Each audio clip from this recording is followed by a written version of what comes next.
Hello everyone, my name is Jitendra Kumar, Faculty of Civil Engineering and welcome to the YouTube channel of Government Engineering College Barmer. हमारे last lecture में हमने पढ़ा था concept के बारे में कि how to draw shear force diagram and bending moment diagram. आज हम उसके ऊपर ही कुछ प्रॉब्लम सोल्व करने वाले हैं। तो सबसे पहला टाइप का क्वेश्चन, बीम ली है ऐसी बीम जिसका एक एंड तो है फिक्स्ड और अदर एंड है हमारा फ्री। इस पर क्या कर दिया मैंने, पॉइंट लोड लगाया। लोडिंग का टाइप कैसा, पॉइंट के जस्ट एक पॉइंट के ऊपर लगा हुआ है 2 किलोन्यूटन का, थोड़ी डिस्टेंस बाद 3 किलोन्यूटन का। टोटल स्पैन है इस बीम का वो है 2 मीटर और यहां से इसकी डिस्टेंस 3 किलोन्यूटन लोड की 1 मीटर। अब इसके लिए हमें बनाना है shear force diagram and bending moment diagram क्या बने। तो हमारे लास्ट लेक्चर में हमने सीखा था सबसे पहले हमें क्या निकालनी है, इसके अंदर की रिएक्शंस। स्टेप 1 क्या रहेगा हमारा, रिएक्शंस निकालनी है किसकी हेल्प से, इक्वेशन ऑफ इक्विलिब्रियम की हेल्प से।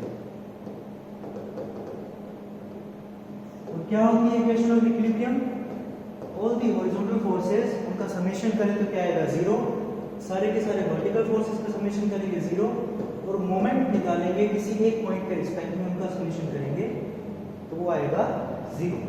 अगर बॉडी हमारी स्ट्रक्चर है रुकी हुई है इक्विलिब्रियम में, स्टेबल इक्विलिब्रियम, ठीक है।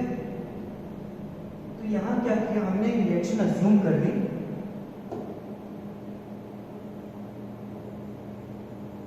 किलोन्यूटन और 3 किलोन्यूटन क्या कर रहे हैं, इसको नीचे की ओर धकेलने की कोशिश कर रहे हैं। तो एक रिएक्शन R नाम की अज्यूम की है वो लगेगी ऊपर की ओर, ताकि बॉडी हमारी जो स्ट्रक्चर है पूरी की पूरी बैलेंस रहे।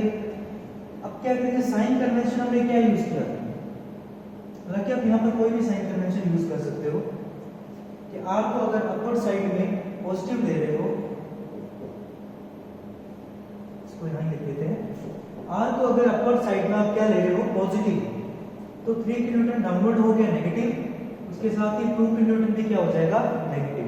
सबका समेशन करेंगे तो क्या हो जाएगा 0। R की वैल्यू कितनी आ जाएगी 5 किलोन्यूटन। कि डाउनवर्ड डायरेक्शन में जितने भी लोड है टोटल क्वांटिटी कितनी है 5, तो अपवर्ड लगने वाला भी कितना हो जाएगा 5। अगर कंपटीशन एग्जाम की बात करें तो उसके हिसाब से डायरेक्ट क्या हो जाएगा, हमें पता है कि टोटल लोड जितने भी लग रहे हैं सबका समेशन करो। अपवर्ड में एक ही रिएक्शन है, ट्रांसवर्स डायरेक्शन में, वर्टिकल डायरेक्शन में सिंगल रिएक्शन है तो उसकी वैल्यू सबके समेशन के बराबर आ जाएगी। तो सिंपली यहाँ पर क्या आ गया 5 किलोन्यूटन वैल्यू। उसके बाद ड्रॉ करते हैं शियर फोर्स डायग्राम। तो इसके लिए साइन कन्वेंशन हमने शियर फोर्स के लिए क्या लिया था, अगर लेफ्ट हैंड साइड से देखना चालू किया कि डायग्राम को मैं लेफ्ट हैंड साइड से बना रहा हूं तो ऊपर लगने वाले फोर्सेस हो जाएंगे पॉजिटिव, और लेफ्ट हैंड साइड से देख रहा हूं तो नीचे लगने वाले फोर्सेस क्या हो जाएंगे नेगेटिव। और अगर राइट हैंड साइड की बात करूं तो वाइस वर्सा हो जाएगा, इसका उल्टा हो जाएगा।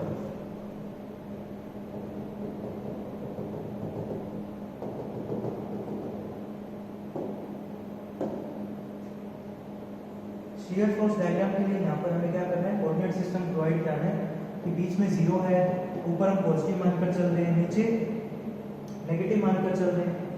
इस R की वैल्यू देखो, लेफ्ट हैंड साइड से डायग्राम बनाना शुरू किया तो लेफ्ट हैंड साइड में क्या हो रहा है, अपवर्ड पॉजिटिव है, तो यहाँ पर क्या करना पड़ेगा, पॉजिटिव इंक्रीमेंट।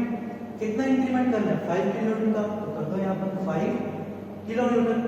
उसके बाद आपको एक चीज बताई थी मैंने कि slope of shear force diagram किसके इक्वल होता है, loading at that point, loading at that point. तो यहां हमने देखा कि अगर इनको पॉइंट दे दिया ए बी सी, ए और बी के बीच में कोई भी लोड नहीं लग रहा, कोई लोड नहीं लग रहा, लोड है 0 यानी कि स्लोप हो गया 0। तो ए से लेकर बी तक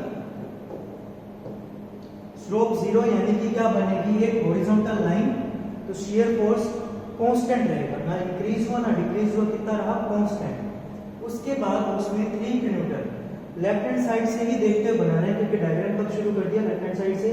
अब लेफ्ट हैंड साइड से नीचे की ओर लगने वाला फोर्स क्या है नेगेटिव, तो 5 में से 3 को करना पड़ेगा माइनस, बच जाएगा यहाँ पर वैल्यू 2 किलो न्यूटन की। अगेन यहाँ पर बी और सी के बीच में कोई लोड नहीं है, लोड नहीं है तो slope of shear force diagram 0, और स्लोप 0 का मतलब अगेन एक हॉरिजॉन्टल लाइन। जैसे ही सी पॉइंट पर आता है 2 किलो न्यूटन नीचे की ओर है, लेफ्ट हैंड साइड से नीचे की ओर देखा तो डाउनवर्ड डायरेक्शन में नेगेटिव है, 2 में से 2 को माइनस किया तो 0, तो सी पॉइंट पर वैल्यू क्या हो जाएगी इसकी 0 हो जाएगी, और ये बन के आ जाएगा हमारे पास शियर फोर्स डायग्राम। बस इतना ही है शियर फोर्स डायग्राम और इसमें कुछ भी नहीं है। इसके बाद बनाना है हमें बेंडिंग मोमेंट डायग्राम। तो बेंडिंग मोमेंट डायग्राम के लिए हमें क्या पता होना चाहिए कि किस पॉइंट पर कितना बेंडिंग मोमेंट लग रहा है। तो चलिए अज्यूम कर लेते हैं एक सेक्शन मैंने एक्स एक्स यहाँ पर कट कर लिया, ठीक है। ये सेक्शन एक्स एक्स कट किया है, सी से इसकी लेंथ होगी एक्स, ओके। सबसे पहले हमारे पास राइट हैंड साइड से बनाना चालू किया तो खाली है 2 किलो न्यूटन का लोड, और हमें पता है बेंडिंग मोमेंट क्या होता है, load multiply by perpendicular distance, ठीक है।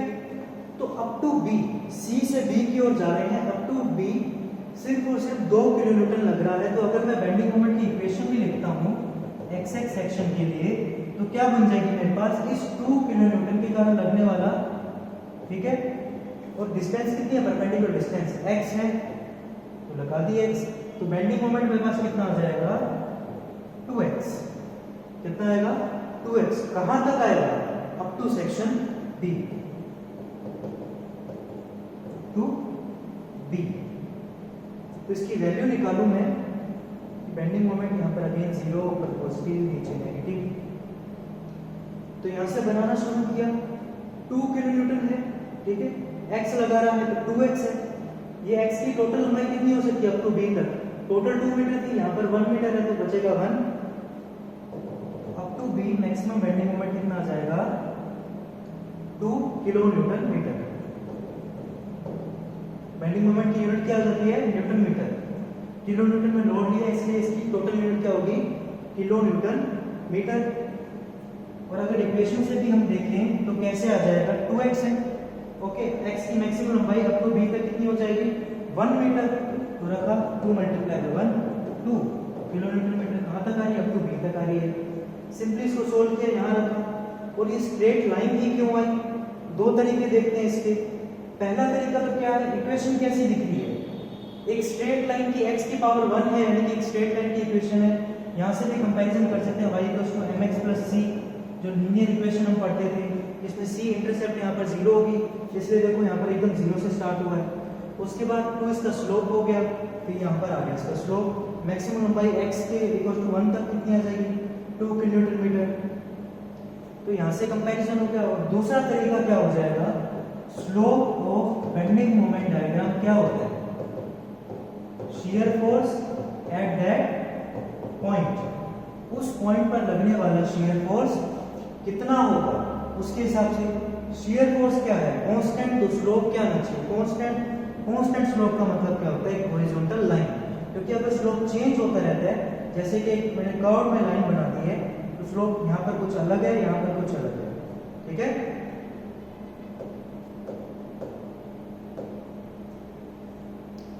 अब अगेन b के बाद की इक्वेशन लिखें अगर, तो b के बाद की इक्वेशन क्या बन जाएगी, नया सेक्शन y y ले लेते हैं, ठीक है। और इस बार x क्या हो जाएगा, थोड़ा सा बढ़ जाएगा, x की लेंथ अब इंक्रीज होगी, ठीक है। तो bending moment y y section के लिए, बेंडिंग मोमेंट है मेरा y y सेक्शन की इक्वेशन क्या बनेगी, 2 के लिए तो क्या आएगा, x से ही multiply, load into perpendicular distance कितनी है x, ठीक है। अब 2 देखो इसको कैसे घुमा रहा है, क्लॉकवाइज को आपने देखा, मैं ऑलरेडी पॉजिटिव मानकर यहां पर चल रहा हूं, तो 3 किलोमीटर भी कैसे घुमाएगा इसको, क्लॉकवाइज डायरेक्शन में। तो 3 किलोमीटर को मुझे पॉजिटिव मोमेंट मानकर चलना पड़ेगा।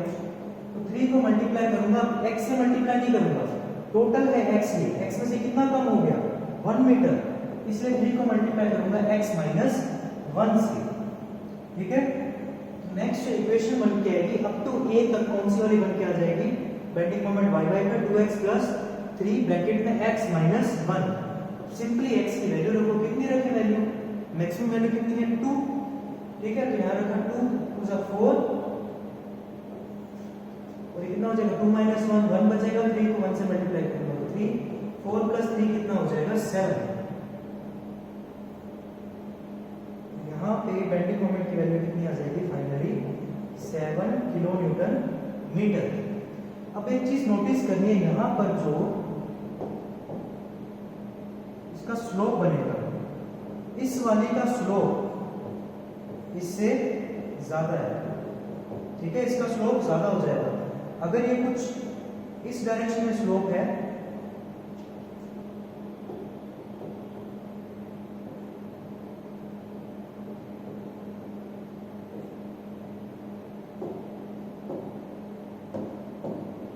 तो इसका स्लोप कुछ इस तरह से बनेगा। स्लोप में इंक्रीज देखो कैसे हुआ है, पहले सिर्फ 2x वाली लाइन चल रही थी, ठीक है, लाइन कौन सी चल रही थी 2x वाली, अब उसमें 3x - 1 भी इंक्रीज हो गया, तो ओवरऑल जो हमारी वैल्यू होगी बेंडिंग मोमेंट की टाइम के साथ ज्यादा बढ़ेगी। किस पॉइंट के बाद, b पॉइंट के बाद, इसलिए स्लोप में इंक्रीज किया है। दूसरा देखो ये भी कैसी इक्वेशन x की पावर 1 है तो लीनियर इक्वेशन है, इसलिए यहाँ पर इंक्रीज भी कैसा हुआ, लीनियर हुआ। कर्व हमारा कैसा बना, लीनियर। या फिर वैसे नहीं देखना slope of bending moment diagram क्या होता है, शियर फोर्स क्या है यहाँ पर कांस्टेंट, इसलिए स्लोप भी क्या हो गया कांस्टेंट, क्योंकि इधर वैल्यू बढ़ रही है, यहाँ पर भी क्या हमें इंक्रीजिंग में इसका स्लोप दिखाना है। बस इतना ही था शियर फोर्स डायग्राम और बेंडिंग मोमेंट डायग्राम। अब नेक्स्ट टाइम तो क्वेश्चन के ऊपर बढ़ते हैं, इसमें चेंज करेंगे हम लोडिंग थोड़ी सी।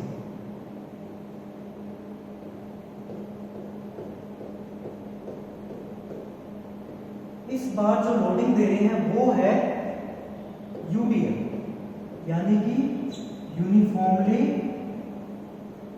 Distributed load. Uniformly distributed load का मतलब होता है कि अगर जिसके ऊपर जिस जगह के ऊपर लोड लगा हुआ है उसको इक्वल पार्ट के अंदर डिवाइड कर दो, तो यहाँ पर लगने वाला लोड टोटल लोड और यहाँ लगने वाला टोटल लोड उनकी क्वांटिटी होगी बराबर, इसलिए इसे क्या कहा है यूनिफॉर्मली डिस्ट्रीब्यूटेड लोड। तो किस तरह से दिया होता है हमें 2 किलो न्यूटन पर मीटर, इस तरह से बोलते हैं कि पर मीटर के अंदर कितना लग रहा है 2 किलो न्यूटन, तो पूरी बीम के ऊपर डिस्ट्रीब्यूटेड है। स्पैन अज्यूम कर लेते हैं 3 मीटर का, ठीक है। अगेन हम शुरू करते हैं शियर फोर्स डायग्राम और बेंडिंग मोमेंट डायग्राम बनाना। सबसे पहला स्टेप क्या है हमारा, रिएक्शन निकालना। कौन सी वाली, वर्टिकल, क्योंकि लोड भी कौन से लग रहे हैं वर्टिकल, हॉरिजॉन्टल लोड तो लग नहीं रहे, और हॉरिजॉन्टल लोड लगते भी तो वो शियर फोर्स डायग्राम के लिए काम में नहीं आते। पिछले लेक्चर में सीखा है वो किसके लिए काम आते हैं, एक्सियल फोर्स डायग्राम बनाने के लिए। एक्सियल फोर्स जो कंप्रेशन और टेंशन के फोर्सेस आते हैं उनका डायग्राम बनाने के लिए, यहाँ बना रहे सिर्फ और सिर्फ शियर फोर्स डायग्राम। तो एक रिएक्शन यहाँ पर आएगी, टोटल लोड क्या लग रहा है नीचे की ओर, तो रिएक्शन आ जाएगी मेरी ऊपर लगने वाली, ठीक है। रिएक्शन का नाम दे दिया R, तो अज्यूम किया ऊपर लगने वाली रिएक्शन है पॉजिटिव, तो डाउनवर्ड लगने वाली रिएक्शन क्या हो जाएगी नेगेटिव, तो 2 किलो न्यूटन पर मीटर क्या आएगा नेगेटिव।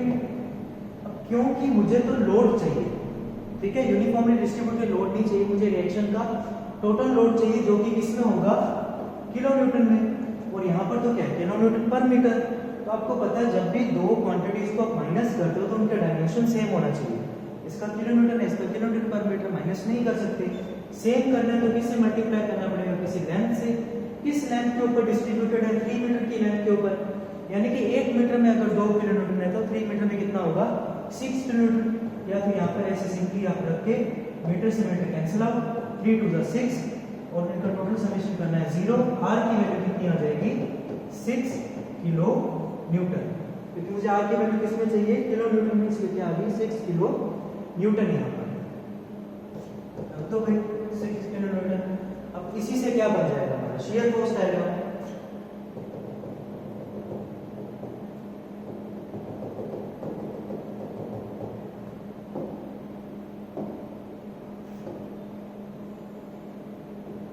अगेन कोऑर्डिनेट सिस्टम दे दो, नीचे 0 है, ऊपर पॉजिटिव, फिर नीचे नेगेटिव।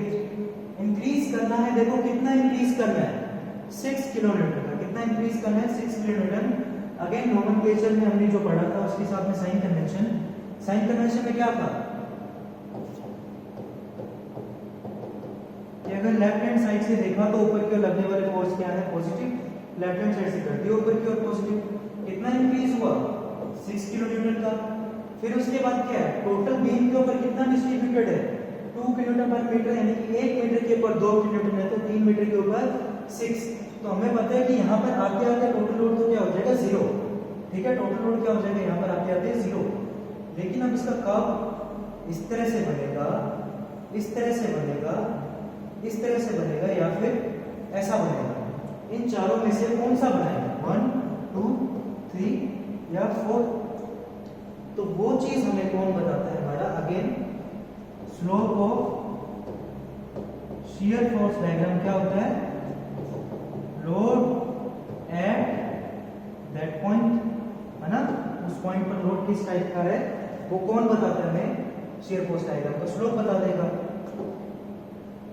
लो जी बनाते हैं। ये 2 किलोन्यूटन कैसा है, यूनिफॉर्म है, यानी कि कांस्टेंट है। क्या है, कांस्टेंट, कि इसकी वैल्यू हर जगह क्या चल रही है, कांस्टेंट। कांस्टेंट स्लोप का मतलब क्या पढ़ा था हमने, ये एक स्ट्रेट लाइन। क्या होता है, स्ट्रेट लाइन, क्योंकि ऊपर लगने वाला फोर्स है पॉजिटिव और ये लग रहा है डाउनवर्ड डायरेक्शन में, तो क्वांटिटी टाइम के साथ में जितनी जितनी लेंथ बढ़ेगी, जितना इधर जाएंगे डिक्रीज होगी, शियर फोर्स की वैल्यू डिक्रीज होगी, यहाँ जाते जाते 0 हो जाएगी, क्योंकि टोटल बीम के ऊपर 6 किलोमीटर का डिस्ट्रीब्यूट है। यहाँ पहुंचते पहुंचते होगी 0, तो डिक्रीज कैसा होगा इसमें, लीनियर। ये तो हमने किया, इससे कि slope of shear force diagram क्या हो जाएगा, लोड एट दैट पॉइंट। क्या करें अगर इसकी इक्वेशन बनाए तो इसकी इक्वेशन के लिए क्या करना है, तो सिंपली बस कुछ नहीं करना, कोई भी सेक्शन ले लो, एक्स एक्स सेक्शन कर दो।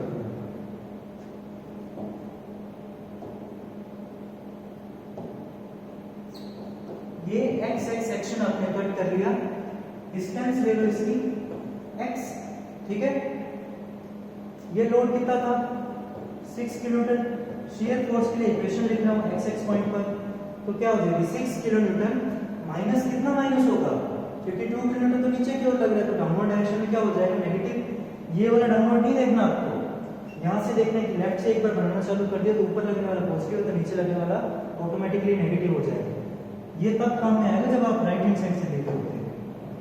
तो अब डाउनवर्ड डायरेक्शन में क्या लगेगा, नेगेटिव, माइनस कर दिया, कितना लग रहा है, 2 किलोन्यूटन पर मीटर। कितनी लेंथ पर लग रहा है, x मीटर की लेंथ पर, मीटर से मीटर कैंसिल। ये इक्वेशन मेरे पास बन के आ गई 6 माइनस 2x की। कैसी इक्वेशन है, लीनियर इक्वेशन है। x की वैल्यू रखते जाओ, ठीक है, अपने आप आपके पास हर पॉइंट के ऊपर लोड की वैल्यू, शियर फोर्स की वैल्यू आ जाएगी। मान लो आपको निकालना है बीचों बीच इधर 3 मीटर है, 3 पार्ट में डिवाइड कर दो इसको।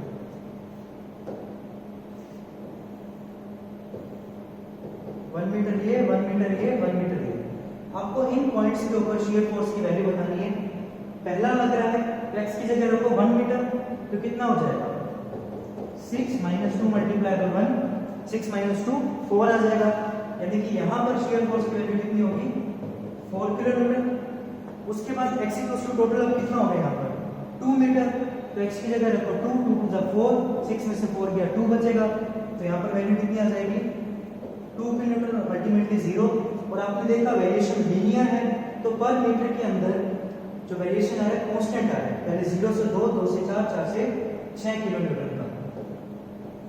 तो अगर आप किसी भी मेथड से करो, कोई भी वैल्यूज निकालते हो, हमेशा आपका आंसर सिमिलर ही आएगा, करेक्ट आएगा, ठीक है। अब बनाना है बेंडिंग मोमेंट डायग्राम। तो होप आपको इतना समझ आ गया होगा इसके अंदर। बेंडिंग मोमेंट डायग्राम पे बढ़ते हैं।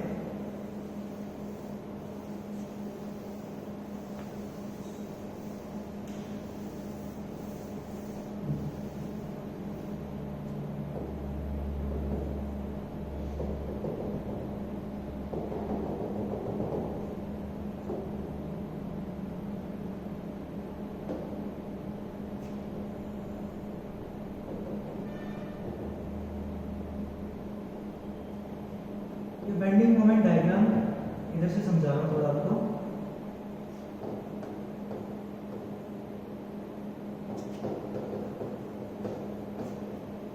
यही डायग्राम है।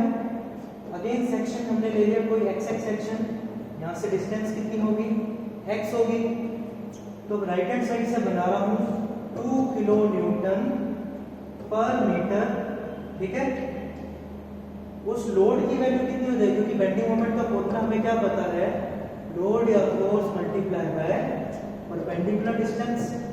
लेकिन क्या 2 किलो न्यूटन पर मीटर लोड है क्या, लोड की फोर्स की यूनिट क्या होती है, किलो न्यूटन में।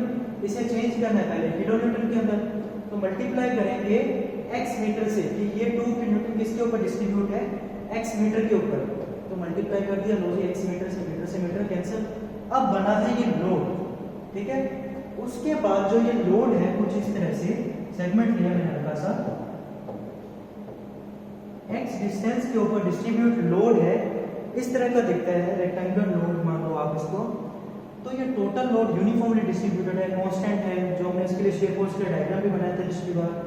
तो कांस्टेंट लोड जो होगा उसका सीजी कहाँ आएगा, एकदम बीचों बीच, ठीक है। इसका सीजी कहाँ आएगा, एकदम बीचों बीच।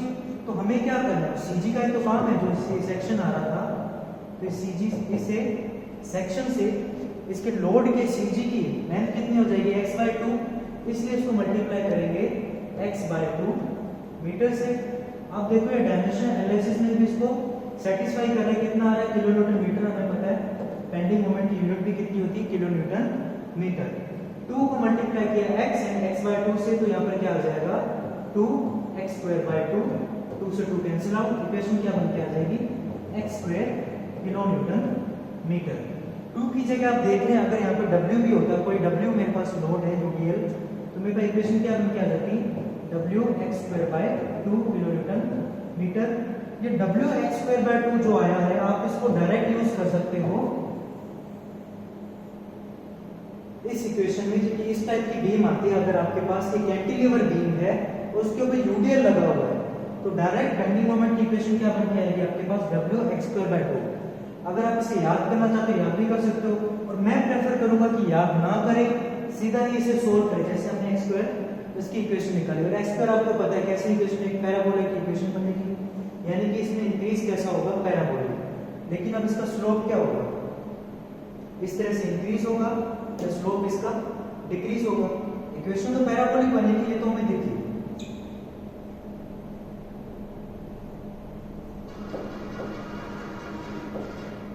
लेकिन स्लोप में इसके टाइम के साथ इंक्रीज आएगा, डिक्रीज आएगा। डिक्रीज आपको दिखाऊं कि कैसे इसमें स्लोप में डिक्रीज हो रहा है। पहले स्लोप ऐसे था, फिर देखो कम होता जा रहा है, और यहाँ पे कम हो गया। इसमें स्लोप पहले कम था, फिर बढ़ता गया, फिर बढ़ गया।